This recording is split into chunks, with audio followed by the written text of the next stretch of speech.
नमस्कार। आपका अखबार के इस अंक में आपका स्वागत है। मैं हूं प्रदीप सिंह। पूरी दुनिया की नज़र फरवरी से, इस साल फरवरी से 28 फरवरी से लगातार अमेरिका और ईरान के युद्ध पर लगी हुई है। युद्ध चलेगा, रुकेगा, कब समझौता होगा। और पिछले दिनों तो चर्चा सबसे ज़्यादा जिस बात की रही कि इस समझौते में क्या है, समझौता कैसे लागू होगा, कौन सी शर्त मानी जाएगी, किसकी कौन सी नहीं मानी जाएगी, पूरी दुनिया में चर्चा हो रही थी। स्ट्रेट ऑफ हॉर्मुज़ फिलहाल खुल गया है, तो इसलिए दुनिया राहत की सांस ले रही है कि तेल टैंकरों का आवागमन जो है वो शुरू हो गया है। तो दुनिया भर के देशों की अर्थव्यवस्था को एक राहत की सांस मिली है। लेकिन इस बीच में जब ये सब चल रहा था तो एक बड़ा खेल हो गया। 24 जून 2026 मुझे लगता है कि विश्व के इतिहास का ऐसा दिन है जो हमेशा याद रखा जाएगा। उस दिन वेनेजुएला में भूकंप आया।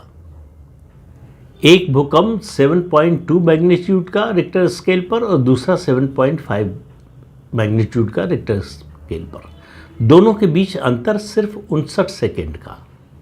अब आप कहेंगे भूकंप आया, ये कौन सी बड़ी बात है, भूकंप तो आते ही रहते हैं, ये जो है नेचुरल फिनोमेना है, ये होता रहता है, धरती के अंदर प्लेटें टकराती हैं तो ये सब होता है। लेकिन मामला इतना साफ सुथरा नहीं है। डॉक्टर दीपेश दिवाकरन हैं जो इस तरह के मुद्दों को खोज कर लाते हैं। तो उनका एक सवाल है, क्या आर्टिफिशियल रूप से या वैज्ञानिक रूप से भूकंप लाया जा सकता है? वैज्ञानिकों का कहना है कि ये संभव है। वेनेजुएला साउथ अटलांटिक में जहाँ पर है वहाँ मैग्नेटिक फील्ड सबसे कमज़ोर है, तो वहाँ केवल एक धक्के की ज़रूरत थी। क्या वो धक्का दिया गया? 24 जून वेनेजुएला में राष्ट्रीय अवकाश था। सब लोग घर पर थे। लगभग 7.5 लाख लोग इस भूकंप से प्रभावित हुए हैं। एयरपोर्ट, पोर्ट, राजधानी सब ध्वस्त हो चुके हैं। 3,000 लोगों के मारे जाने की पुष्टि हुई है। 50,000 लोग लापता हैं। और ये वो वेनेजुएला है जहां 3 जनवरी 2026 को अमेरिका की स्पेशल फोर्सेस उतरी रात में और उन्होंने वेनेजुएला के राष्ट्रपति और उनकी पत्नी को उठा लिया। सामान्य भाषा में, हम लोगों की भाषा में कहें तो अगवा कर लिया, लेकर आए अपने देश न्यूयॉर्क में। कहा इन पर मुकदमा चलेगा। 3 जनवरी 2026। आज जब हम ये बात कर रहे हैं तब है 7 जून 2026। आज तक उनको किसी ने देखा नहीं है कि न्यूयॉर्क में कहाँ है, कहाँ मुकदमा चल रहा है, कौन मुकदमा चला रहा है, कौन वकील है, उनकी तरफ से कोई वकील है कि नहीं, सरकारी वकील कौन है, मुकदमे में क्या हो रहा है, किस अदालत में है मुकदमा, इस सब के बारे में कोई जानकारी नहीं है। बात ये नहीं कि इसके बारे में जानकारी नहीं है, बात ये नहीं है कि वेनेजुएला में भूकंप आया। भूकंप आया तो एयरपोर्ट, पोर्ट और जो है राजधानी और घर ध्वस्त हो गए, लेकिन वेनेजुएला के तेल कुओं पर कोई असर नहीं पड़ा। किसी भी रिफाइनरी में हल्का सा भी कोई नुकसान नहीं हुआ। अब ये आश्चर्यजनक लगता है, लेकिन ये सच्चाई है, ऐसा हुआ। लेकिन मैं कह रहा हूँ उससे बड़ी बात यह है कि दुनिया के किसी देश, शायद यूनाइटेड नेशंस की जो मेंबरशिप है 193 या 94 देशों की है, कोई देश छोटा या बड़ा, चीन जो अपने को दुनिया का दूसरा सबसे शक्तिशाली, वैसे तो मानता है वो सबसे शक्तिशाली है, लेकिन वर्ल्ड रैंकिंग में उसका नंबर अमेरिका के बाद आता है। और वेनेजुएला से सबसे ज़्यादा तेल कौन खरीदता था? चीन। चीन से आपने कोई बयान सुना, चाहे जब उनके राष्ट्रपति को उठाया गया हो, अगवा किया गया हो, और चाहे अब जो ये भूकंप आया है। भूकंप का आना कोई बड़ी बात नहीं है, लेकिन ये उससे पहले जो भूकंप आया, जब राष्ट्रपति को उठाया गया, वो जो हुआ उससे आपको समझ में आएगा। राष्ट्रपति को अगवा करने के बाद नई सरकार बनी, आनन फानन में बन गई, और वो अमेरिका समर्थक सरकार बनी, और उसने 26 दिन के अंदर एक नया कानून बनाया। वेनेजुएला के ऑयल का निजीकरण कर दिया और उसका मालिक अमेरिका बन गया है। अमेरिका वेनेजुएला का तेल बेचता है, वो दाम तय करता है और डॉलर में कीमत वसूलता है। यानी वेनेजुएला के ऑयल रिजर्व पर अब अमेरिका का कब्जा है। अमेरिका को किसी देश से तेल लेने की जरूरत नहीं, तेल बेचने और देने की स्थिति में है। चीन जो सबसे बड़ा इंपोर्टर था वेनेजुएला के ऑयल का, उसके मुंह पर ताला लगा हुआ है। वो अपने पड़ोसियों को हर समय परेशान करता रहता है, पड़ोसियों के खिलाफ षड्यंत्र का कोई मौका नहीं छोड़ता है, लेकिन उसके हित पर इतना बड़ा नुकसान हुआ, लेकिन उसके मुंह से एक शब्द नहीं निकला। और पूरी दुनिया में किसी देश की यह हिम्मत नहीं हुई कि कुछ बोले। तमाम बुद्धिजीवी हैं, राजनीतिक नेता हैं जो इस बात की खुशी मना रहे हैं कि ईरान में अमेरिका की हार हो गई। सवाल यह है कि अमेरिका का नुकसान क्या हुआ। कह रहे हैं कि उनकी मिसाइल और दूसरी आयुध सामग्री थी, उसका जो भंडार था वो लगभग खाली हो गया। आपने देखा होगा अपने जीवन में, हर साल जो है दुकानों में सेल लगती है, बड़े बड़े ब्रांड्स सेल लगाते हैं। किस लिए लगाते हैं? अपना पुराना स्टॉक खाली करने के लिए, जिससे नया स्टॉक ला सके, नए डिज़ाइन ला सके, उनको और दाम बढ़ाकर बेच सके। अमेरिका ने बिना घोषणा के ठीक यही काम किया है। उसका जो स्टॉक पाइल था वो जो खाली हुआ, अब नया निर्माण हो रहा है। तो उसका जो मिलिट्री इंडस्ट्रियल कॉम्प्लेक्स है उसमें निर्माण की गतिविधियां तेज हो गई हैं। और इस युद्ध के दौरान 28 फरवरी से जो ईरान से युद्ध शुरू हुआ, इस दौरान इस बात की जांच होनी चाहिए कि कितने बिलियन डॉलर का हथियार खाड़ी के देशों ने खरीदा है अमेरिका से। उसके अलावा अमेरिका कह क्या रहा है ईरान से? कह रहा है पैसा ले लो और स्ट्रेट ऑफ हॉर्मुज खोल दो, मतलब एक सौदा कर लो। पूरी दुनिया ने जो झेला, ईरान के लोगों ने जो झेला, इजराइल के लोगों ने जो झेला, जो लोग मारे गए, उन सब का कोई मतलब नहीं है।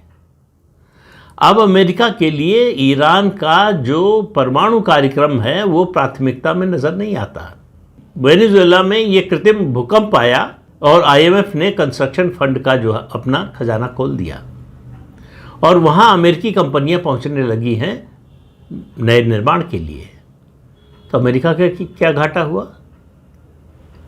अब आप इस बात को समझिए कि अमेरिका इस दुनिया का सबसे बड़ा सौदागर है और ख़ास तौर से ट्रंप के राष्ट्रपति बनने के बाद, खास दूसरे टर्म में विशेष रूप से, उसके लिए सिर्फ पैसा मैटर करता है।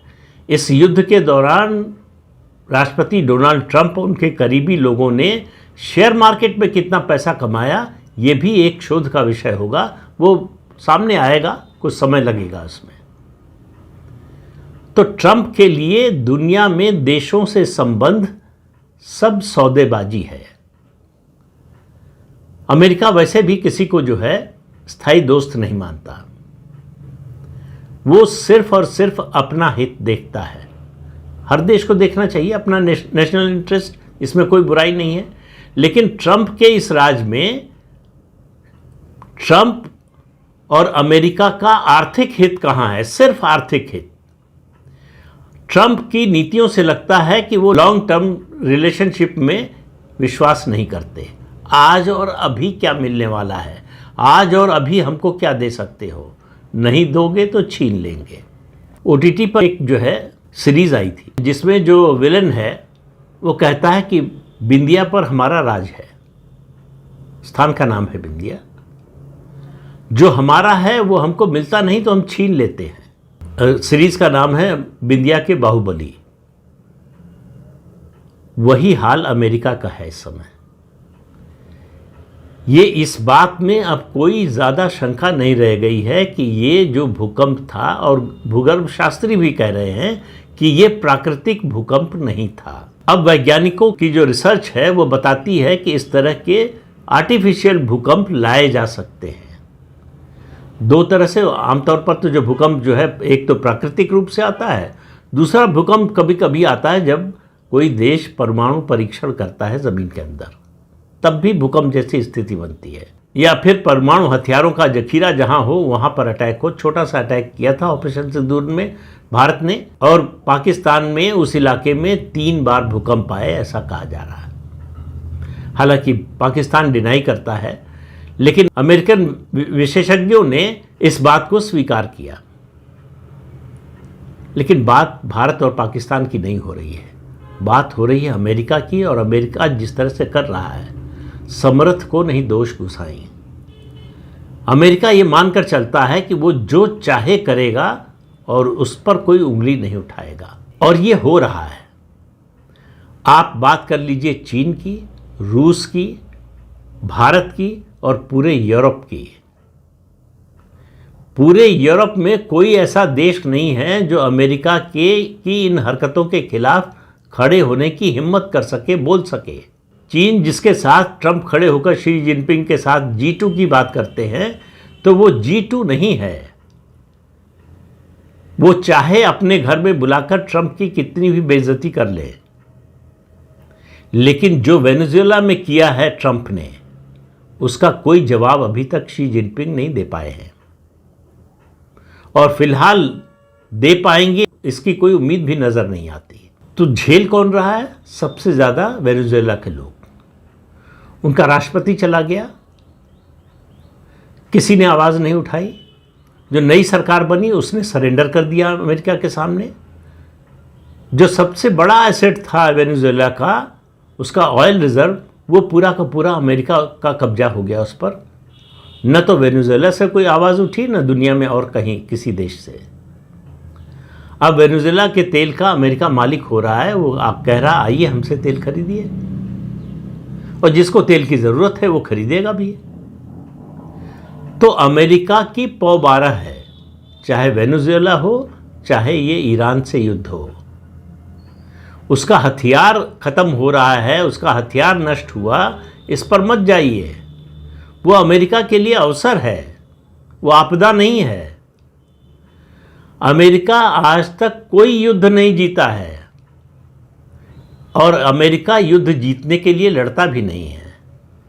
युद्ध के बाद और युद्ध के कारण उसे क्या फ़ायदा होगा, वो इसके लिए युद्ध लड़ता है। दुनिया में उसका दबदबा बना रहे, इसके लिए युद्ध लड़ता है। और सबसे ज़्यादा नुकसान अगर अमेरिका ने किसी का किया है, तो वो जितने भी जनतांत्रिक देश हैं उनका किया है। अमेरिका ने सबसे ज़्यादा साथ दिया है अगर, तो दुनिया के जितने बड़े बड़े डिक्टेटर हुए उनका साथ दिया है। आजकल हमारे पड़ोस में फर्जी जो फील्ड मार्शल है आसिम मुनीर, उसका साथ दे रहे हैं, उसको बुलाकर खाना खिलाते हैं। चाह कर भी तमाम कोशिश के बावजूद अमेरिका यूक्रेन और रूस का युद्ध नहीं रुकवा पाया। जो कह रहे थे चुनाव से पहले 24 घंटे में रुकवा देंगे, पुतिन को तमाम दबाव डालने के बावजूद भी झुका नहीं पाए। इस युद्ध में रूस का कितना नुकसान हो रहा है, पुतिन का कितना नुकसान हो रहा है, ये एक अलग मुद्दा है। लेकिन अमेरिका और डोनाल्ड ट्रंप तमाम पैसे और हथियार की सहायता जो वो यूक्रेन को दे रहे हैं और दूसरे यूरोपीय देश दे रहे हैं, इसके बावजूद यूरोपीय देशों पर रूस से खतरा बना हुआ है। उस खतरे को टाल नहीं सके हैं। ये अलग बात है कि यूक्रेन ने रूस के सामने सरेंडर नहीं किया है, अभी तक लड़ रहे हैं। लेकिन उनकी लड़ाई तभी तक चलेगी जब तक अमेरिका और यूरोप उनको हथियार और पैसा देते रहेंगे। तो ये लड़ाई दरअसल जो है वो रूस बनाम अमेरिका और यूरोप की है। यूक्रेन उसका प्रॉक्सी है। तो वेनेजुएला में जो हुआ उससे दुनिया के बाकी देशों को डरना चाहिए कि बिना युद्ध के, बिना एक गोली चलाए, बिना एक मिसाइल गिराए, आप किसी दूसरे देश के संसाधनों पर किस तरह से कब्जा कर सकते हैं, उसके मालिक बन सकते हैं, और उसको बर्बाद करके फिर उसके पुनर्निर्माण में भी पैसा कमा सकते हैं। ये है वर्ल्ड ऑर्डर, जिसको कहते हैं ना कि वर्ल्ड ऑर्डर जो है, दुनिया में जो वर्ल्ड ऑर्डर बना है उसके मुताबिक दुनिया चलनी चाहिए। ये जिसकी लाठी उसकी भैंस का वर्ल्ड ऑर्डर है। आप ताकतवर हैं तो आपकी बात सुनी जाएगी, आप कमज़ोर हैं तो आपकी बात कोई नहीं सुनने वाला है। तो इस अंक में इतना ही। अगले अंक में फिर मिलेंगे किसी नए मुद्दे के साथ। तब तक के लिए अनुमति दीजिए। नमस्कार।